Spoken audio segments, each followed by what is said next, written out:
Well, let's go from New York then to Washington, D.C., where, of course, the White House is watching the situation very closely indeed. For an update on that, our correspondent Fraser Jackson is joining me live. Fraser, what's the latest this hour from the White House?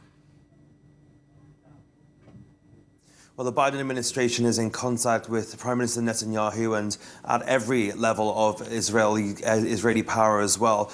We are told that there was a phone call on Sunday, for the second one, between Biden and Netanyahu. And on that phone call, Joe Biden pledged any assistance that Israel needed and said that the first assistance was actually on its way already to Israel and would arrive in the coming days. Now, that was then backed up by Secretary of Defense Lloyd Austin, who announced that a Navy vessel and its contingent was being sent to the Eastern Mediterranean in a show of support with Israel, as well as a couple of squadrons of fighter jets as well. Now, that vessel turned out to be the USS Gerald Ford, which is an aircraft carrier and actually the world's biggest warship.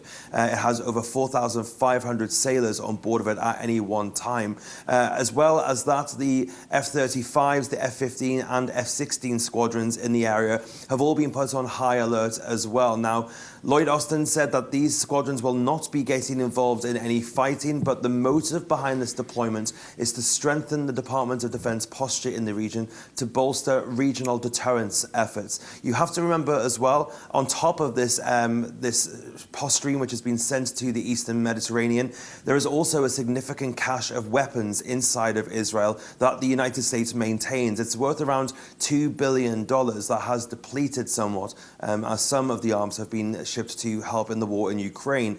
However, there is still a significant amount of weapons, missiles, bombs, as well as military vehicles that are contained within Israel, which technically the Israelis could tap into if they get permission from the United States. However, that needs to be granted by Congress, and the political paralysis here in the United States could threaten any future aid to Israel, rather. Well, talking about the internal politics within the United States, Fraser, it's worth emphasizing as well that there's been criticism of the Biden administration from some Republicans. Yes, a lot of the GOP, the Republican Party, especially the presidential candidates, are using this issue to turn it into a domestic political dispute.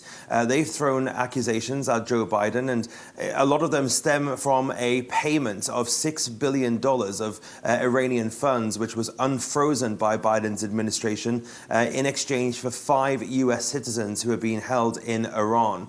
Now, this money was money from South Korea. That's where the money originated from. It was money South Korea owed Iran for oil payments. It was then unfrozen and released to a Qatari bank. However, there were some stipulations attached to that money. It was only to be accessed by vetted non-Iranian actors. The money has also been very closely watched by the Treasury Department. And the main thing about the money is that it needs to be used purely for humanitarian needs.